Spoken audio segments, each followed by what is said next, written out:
What's up, beautiful people? Welcome back to my channel. In today's video, we'll be talking about all you need to know about grad school application. In this video, I'll be sharing with you a step-by-step process. I'll share with you an application checklist, and I'll also share with you great tips to ensure you get into your dream school.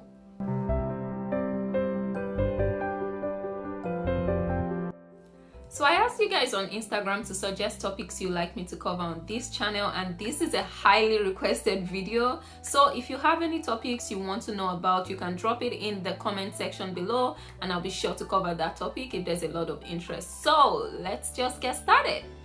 So once you've decided to go to grad school, the first thing I suggest that you do is actually write down your goal. Like, why do you want to go to grad school? What are your goals? Are you looking to move to another country and you think grad school is a good gateway to do that? Are you looking to go to grad school and go back to your country and work afterwards? This, I know, sounds cliche, but it's so important because it determines the kind of schools that you would apply to. So I definitely recommend that this should be your first step.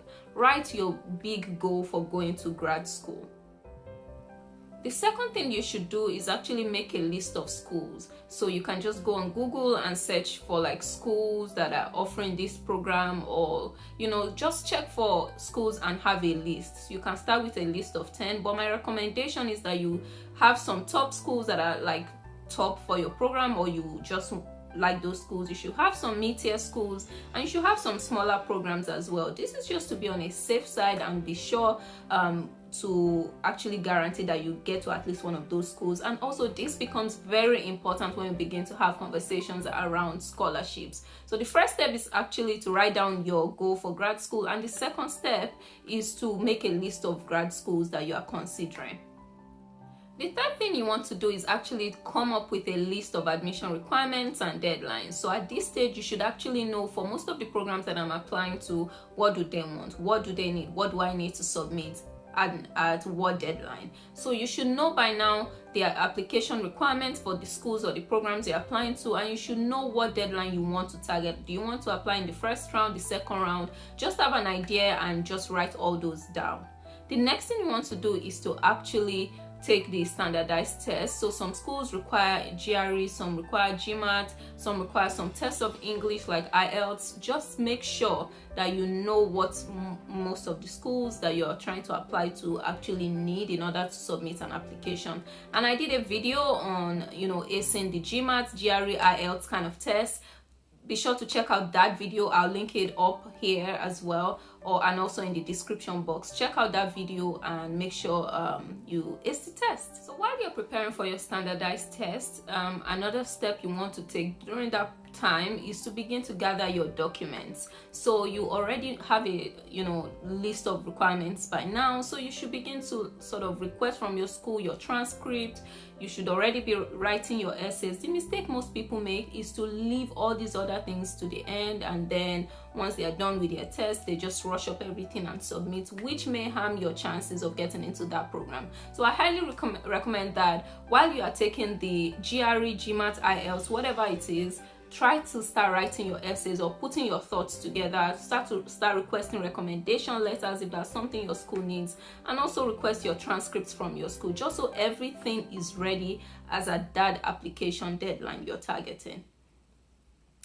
Another thing you want to do is actually to double check your documents, double check your essay. This is not a required step, but this is a step that I highly recommend just to increase your chances of getting in. I recommend you speak with a current student or someone that has schooled in that country, someone that maybe went from your country to that country for grad school as well.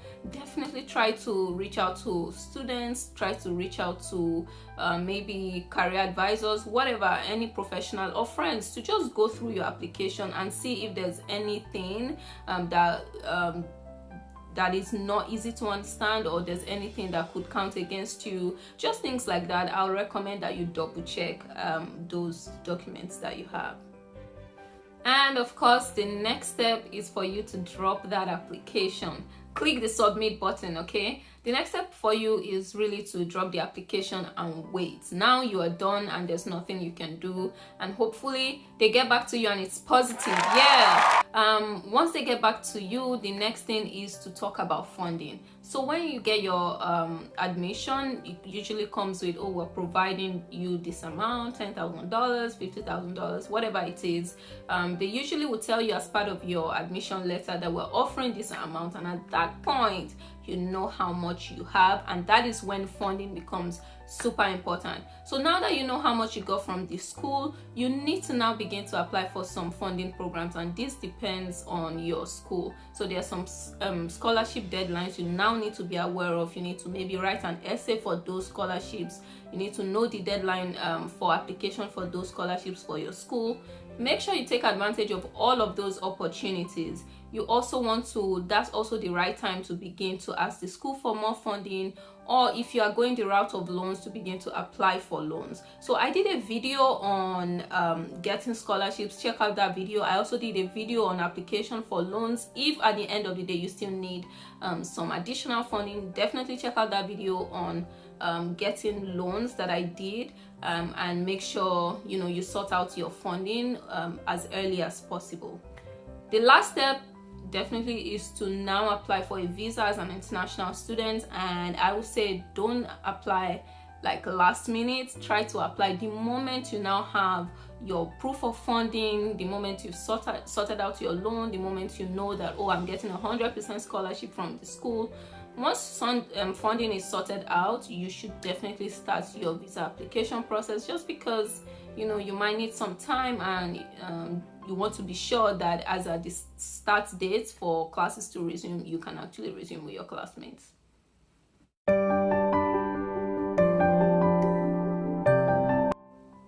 So now let's talk about a checklist that most programs would expect you to have, and this is not for every program. This is just something to have in mind for most schools, but many schools don't require some of these things on the checklist. The first is standardized tests. Many schools require GRE, GMAT, or some proof of English test, so you want to get started on that. Just prepare your mind. The second thing on the checklist is essays. You need to write some essay or like personal statement of some sort to the school. Almost every school requires this one, so the earlier you got started with it, the better for you. The third thing is recommendation letters, maybe from your school, from your undergrad school, college, or from like your manager at work. You need some sort of recommendation letters, usually 2, but some schools maybe 1. And also you pay some fees, money, like you'd pay application fees. So if you plan on applying to 10 schools, prepare your mind to pay times 10 of whatever the average application fee is. So those are the 4 things that I think every school generally would require you to have. But of course, there are exceptions. Some schools don't require GMAT, GREs. Some programs just don't want that. So check with your school and make sure you have everything right.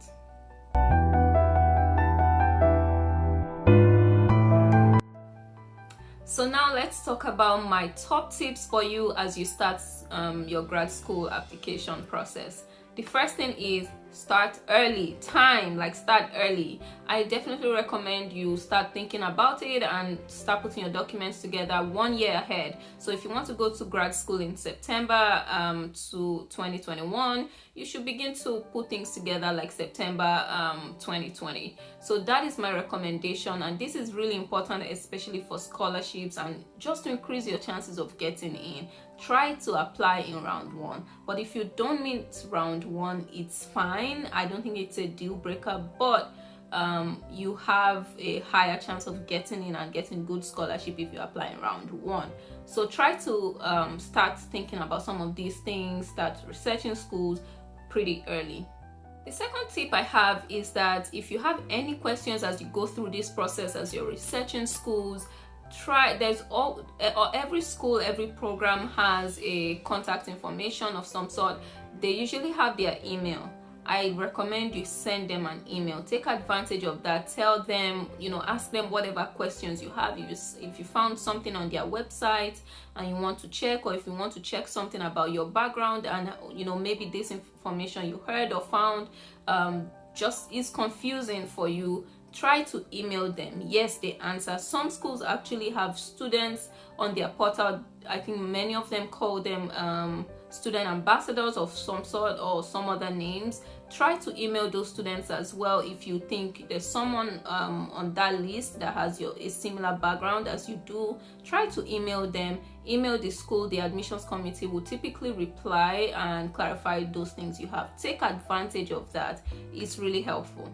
The third tip I have is about learning from rejection. So as you begin to throw in your application and apply to different schools at different times, different schools have different deadlines, you might get rejected by one of those schools. My recommendation, although rejections are sad, but my recommendation is that a few weeks later, a few days later, write to the school and say you'd like some feedback.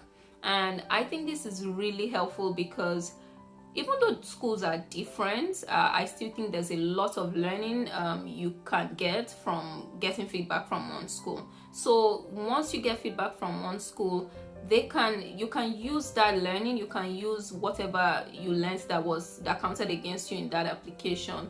You can just ensure you don't make the same mistake when you're applying to the next school.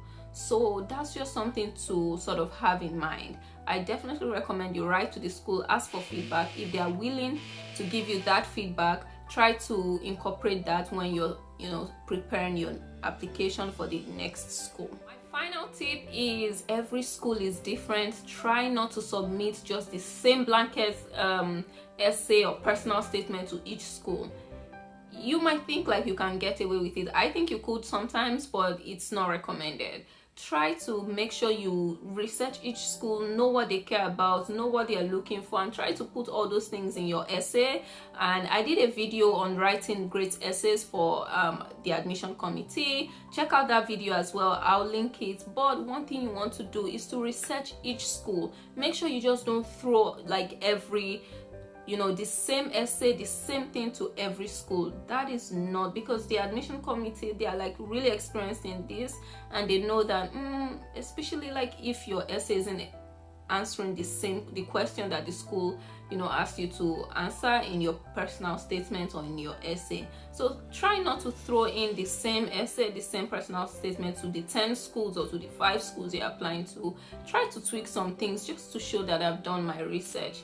That would be so helpful. If you need further assistance with your grad school application process, drop a comment in the comment section below. And also, if you want to ask questions, make sure you put your questions in the comment section. If you want to ask privately, I put my email in the description box. Shoot me an email and I'll try to be of help and also like share my experience. So I hope you enjoyed this video. Don't forget to, if you liked it, give it a thumbs up below, give it a thumbs up, and also subscribe to my channel. Don't forget to join all the action on IG, and I look forward to seeing you in my next video. Stay safe.